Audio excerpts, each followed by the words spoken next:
The winter of 1878 came with teeth, and it chewed on the Dakota Territory like a starving wolf. The snow wasn't just snow. It was a thick, white blanket trying to smother the world. The prairie was gone. The sky was gone.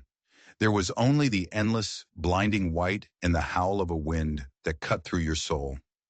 Margaret Sullivan felt it in her bones. A cold that had nothing to do with the weather. Her hands, cracked and bleeding, held the reins tight. But the old mare, Bess, was failing. "Mama, I'm cold," a little voice whispered from the back of the wagon. "I know, Sweet Pea. Just a little longer." But Margaret was lying. She'd been lying for days. Time didn't mean anything in this white hell. 40 miles to Millbrook might as well have been a million. Then it happened. Bess stumbled. Her legs just gave out. She went down slow, a quiet apology in the middle of the screaming wind.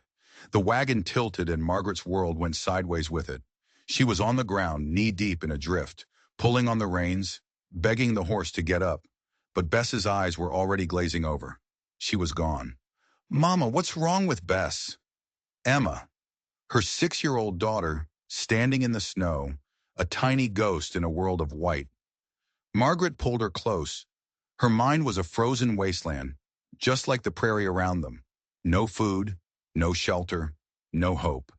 She knew how these stories ended. They'd find them in the spring, frozen together. A mother and her child, a tragic statue for the thaw.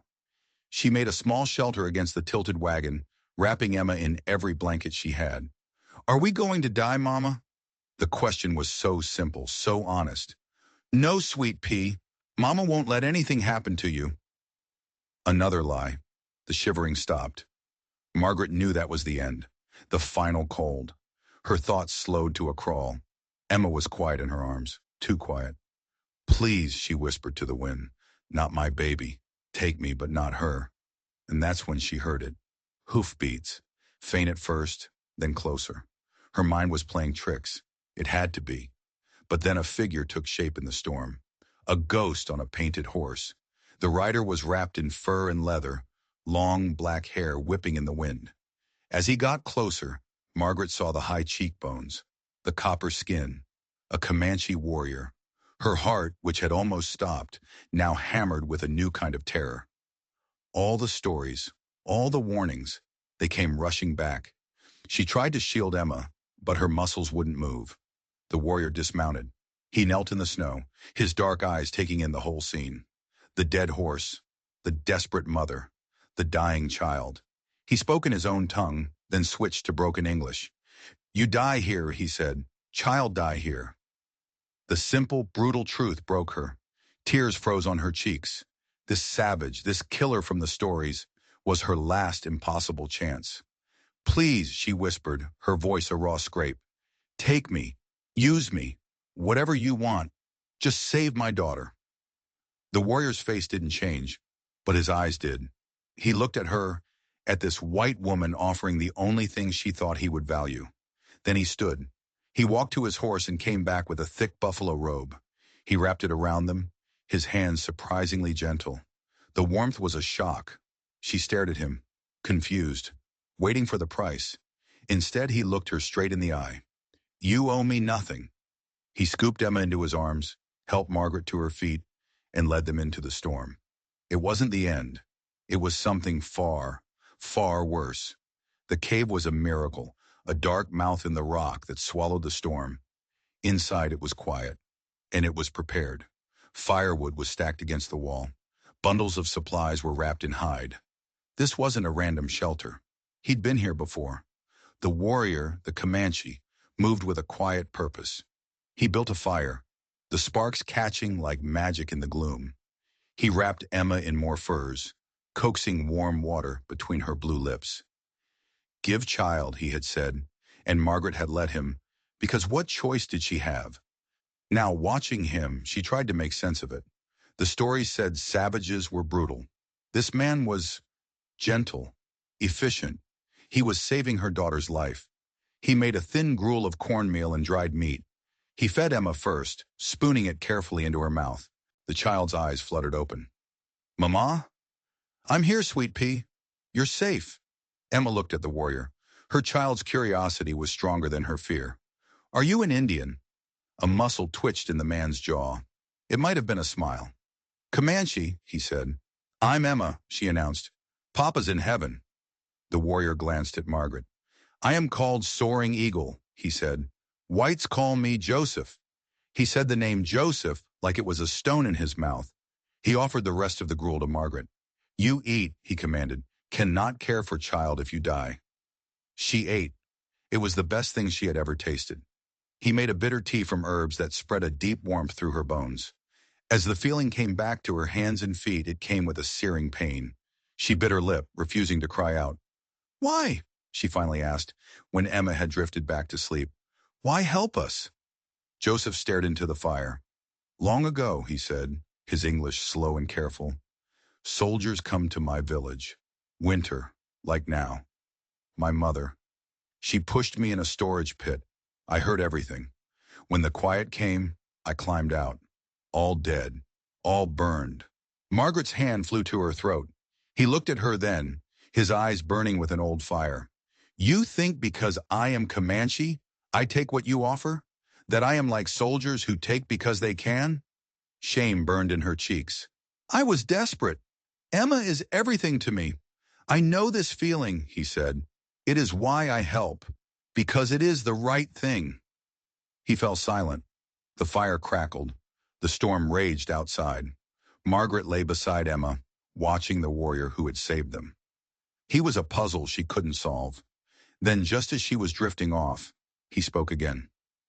I was not just checking traps, he said, his voice low. She sat up, her heart suddenly pounding. What do you mean? He reached into a leather pouch and pulled something out. It was a worn, folded photograph. He held it out to her. Her breath caught in her throat. It was a picture of her husband, Thomas, smiling, his eyes bright with summer sunshine. This man, Joseph said, his voice flat and hard, he was my friend, and I was tracking you because he asked me to. The world tilted again. Thomas and a Comanche warrior, friends? It made no sense. We traded, Joseph explained, his eyes never leaving her face. Furs for tools for 2 years. He was a good man, an honest man. Margaret's mind was reeling. Thomas had never mentioned this. Not once. He spoke of you, Joseph continued, of his Maggie and his little Emma. He said you were coming. He was afraid. Afraid of what? The journey? Joseph shook his head. Of Millbrook. Of your cousin, Frederick. He told her a story that turned her blood to ice. Thomas hadn't just been a farmer. He had found something on his homestead. Something valuable. Something dangerous.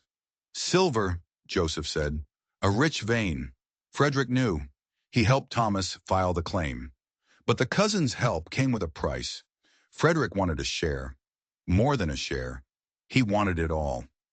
The job offer, Margaret whispered, understanding dawning like a cold gray sun. It was a lie. It was a lure, Joseph corrected her, to get you and the child under his control. Thomas knew Frederick would not stop. He was killed for what he found. The fever. That was a story for the town. He had been on his way to warn them, to stop them from walking into the trap. But the blizzard had hit first. My God, Margaret breathed. Her entire plan, her one hope for survival, was a cage waiting to spring shut. And as the weight of that new reality settled over them, a sound cut through the howl of the wind. Riders. Joseph was on his feet in an instant, grabbing his rifle. His face was grim. It is not the storm they use for cover, he said, peering through a crack in the hide covering the cave entrance. It is Frederick's men. They are not here to rescue you. His voice dropped, the words like stones. They are here to finish the job. The men weren't random trappers. They were scouts, and they were leading a larger party right to their door. They know this cave? Margaret asked, her voice trembling. No, but they know I use this area. They hunt me. They find you. Joseph was already moving, kicking snow over the fire, dousing the flames. There is another way out, a tunnel in the back. The escape was a nightmare. A tight, dark crawl through the rock, Emma clinging to Joseph's back. They emerged into the storm on the other side of the outcropping, the wind tearing at them. the snow a blinding curtain. The chase was on. Joseph moved with a speed and certainty that was superhuman, reading the land under the snow, using every dip and ridge for cover. But the men behind them were relentless. They were skilled trackers, and they were closing in. They were cornered at a frozen river, a wide, flat killing ground. There was nowhere left to run. And as the riders appeared through the swirling snow, Margaret saw their leader. It wasn't Frederick. It was a man she recognized from her wedding photograph. The man who had sent her the letter, casting her out of her home. Thomas's own brother, James Thornton. And he had a rifle in his hands. It was never just the cousin, Margaret realized with a sickening lurch. The whole family was in on it. Margaret! James Thornton's voice cut through the wind. Give us the map, and we'll let the child live. The map. That's what this was about. The map to the silver mine. They thought she had it. I don't have any map, she screamed back, shielding Emma with her body. Don't lie to me. Thomas wouldn't have trusted the mail. He would have given it to you before you left. But she had left months ago, before Thomas had even found the silver. They were wrong, desperately, dangerously wrong. We can't stay here, Joseph whispered. He pointed up the riverbank to a wall of rock covered in a thick sheet of ice and snow. Above, a rock slide. It is our only chance. It was a crazy gamble. He fired his rifle not at the men, but at the unstable rock face high above them. The crack of the shot was answered by a deeper groan from the mountain. Snow and ice and rock began to shift, and then cascade down, a white avalanche roaring toward their pursuers. The men shouted, turning their horses, trying to escape. In the chaos, Joseph grabbed her hand. Now! They scrambled across the frozen river, the ice creaking under their feet. They were almost to the other side when a single shot rang out, not from the posse, but from the trees behind them. Joseph cried out. He stumbled, his hand flying to his side, a dark stain spreading across his leather shirt. He'd been hit. He went down on the ice, and Margaret knew, with a certainty that stopped her heart, that their last impossible chance had just died. He was losing blood, fast. The bullet had gone clean through his side, but the cold was the real killer now. Margaret tore a strip from her petticoat, pressing it against the wound, her hands clumsy with fear and freezing temperatures.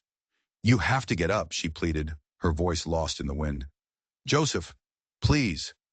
His eyes were glazed with pain, but he was looking past her, toward the trees. Not Frederick's men, he gasped. A new figure emerged from the woods, a lone man, dressed in the furs of a trapper, a smoking rifle in his hand. He wasn't with the posse. He was someone else entirely.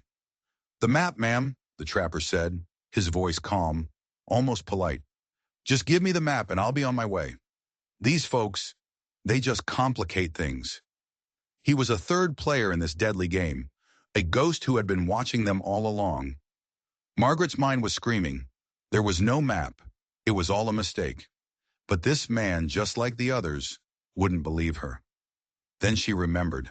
Thomas, the last letter he'd sent. He'd written about fixing a loose floorboard in the cabin. A secret place, he'd called it. For valuables. What if? It was a wild, desperate hope. But it was all she had. The map is back at the cabin, she lied, her voice shaking. Hidden. The trapper's eyes narrowed. He looked at Joseph, bleeding out on the ice. He looked at the posse, still struggling out of the avalanche. He made a calculation. You lead the way, he said. And if you're lying, the girl dies first. The journey back was a waking nightmare. Margaret half-carried, half-dragged Joseph, while the trapper herded them with his rifle. Emma clinging to her mother's skirt. The posse was gone for now, but she knew they wouldn't be far behind. Everyone was converging on one place, her old home, the cabin where this all began. But it wasn't her home anymore. It was a trap. When they reached the cabin, the trapper shoved them inside. Find it! Margaret went straight to the loose floorboard Thomas had written about. Her heart hammered as she pried it up. Please, God, let it be here. There was a small leather-wrapped package in the hollow space beneath. Her hands trembled as she opened it. It wasn't a map. It was a journal, her husband's journal. And the first page explained everything. The silver wasn't just silver. It was on sacred Comanche ground, a burial site. Thomas had stumbled upon it by accident. He hadn't seen it as a treasure. He'd seen it as a desecration. He had gone to his family not to share his discovery, but to ask for their help in protecting it, in returning the land to the Comanche. His own family had murdered him for his honor. And the journal detailed everything: the location of the mine, the names of the men involved, the entire conspiracy. This was the map James Thornton wanted, not for the silver, but to destroy the evidence. The trapper snatched the journal from her hands. His eyes scanned the pages, a greedy light dawning in them. "This is better than a map," he breathed. "This is blackmail for a lifetime." That's when the first shot splintered the cabin door. The posse had returned. The world exploded into gunfire. The trapper used the table for cover, firing back, while Margaret pulled Emma and the wounded Joseph into the small bedroom. "They will kill us all for that book," Joseph whispered, his breathing shallow. Margaret looked at her husband's journal. The proof of his goodness, the cause of his death, the key to everything. And in that moment, she knew what she had to do. She crawled to the fireplace, ignoring the bullets ripping through the walls. With a prayer to a husband she missed and a God she hoped was listening, she tossed the journal into the flames. The leather cover curled, blackened, and the pages began to burn. The trapper screamed in rage. "What have you done?" Outside, the shooting stopped. "The book!" James Thornton's voice was a shriek of fury. "She's burning it!" The cabin door burst open. James and Frederick and their men poured in, their faces masks of disbelief as they watched the proof of their crimes turn to ash. And in that moment of distraction, Joseph moved. He wasn't a wounded man anymore. He was a warrior. He had a knife in his hand, from where she didn't know, and he launched himself at the trapper. It was over in a second. Then he turned to face the others, a bloody knife in one hand, a Comanche war cry tearing from his throat. And from outside came an answer, dozens of voices echoing his cry. The valley was suddenly filled with riders, Comanche warriors, faces painted for battle, rifles raised. They had surrounded the cabin. The hunters had become the hunted. The fight was short and brutal. The posse, caught between the warriors outside and Joseph within, stood no chance. When the silence fell, James Thornton and Frederick Sullivan were on their knees in the middle of the room, surrounded. The leader of the war party, an old man with eyes like chips of obsidian, dismounted and entered the cabin. He looked at the ashes in the fireplace. He looked at Margaret. "The sacred ground is safe?" he asked. "It is," she said. "My husband's spirit can rest now." The old man nodded. "And so can ours." He turned his gaze on James and Frederick. "These men, they are yours to judge. White man's law or ours?" Margaret looked at the men who had murdered her husband and tried to kill her and her child. She thought of the greed that had driven them, the cruelty they had unleashed. Then she looked at Joseph, standing beside her, his hand finding hers. She looked at Emma, safe. "There is no justice in vengeance," she said, her voice clear and strong. "Let the law handle them. Let their own world see what they are." U.S. Marshal, riding with the war party under a secret treaty, stepped forward to take the prisoners. As they were led away, James Thornton looked at Margaret, his eyes full of a hatred that would never die. "You've won nothing," he spat. "You have nothing." Margaret squeezed Joseph's hand. She looked around the bullet-riddled cabin, at the smoldering ashes of a great fortune, at the daughter who was her entire world. "You're wrong," she said softly. "I have everything." The valley Joseph had spoken of was real, a hidden sanctuary where outcasts from a dozen tribes and nations had built a new world, one based on cooperation, not conquest. Grandfather Torres, the Apache elder who led the community, welcomed them not as refugees but as family. "The woman who speaks truth to power and the warrior who stands with her will always have a home here," he said. They built a new life from the ashes of the old. Margaret, the woman who had arrived in the territory with nothing, found she had skills the valley needed. She started a school, teaching the settlement's children to read and write in 3 different languages. Emma thrived, growing up wild and smart, with a foot in 2 worlds, speaking English and Comanche with equal ease. And Margaret and Joseph, Two people brought together by a storm of violence and grief found a quiet, steady love in its aftermath. Their second wedding wasn't in a church but under the wide Dakota sky, with the entire valley as their witness. They didn't have much.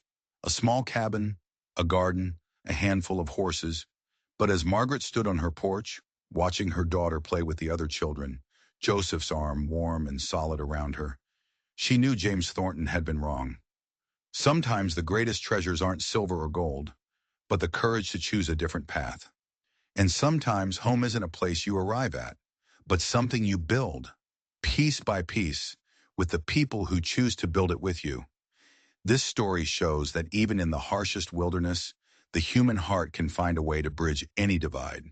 If you believe love and courage can conquer hatred, do us a favor and hit that subscribe button. We love telling stories about the real frontier, the one that existed in the hearts of the people who dared to build a better world. Let us know in the comments what you would have done in Margaret's place. Thanks for listening.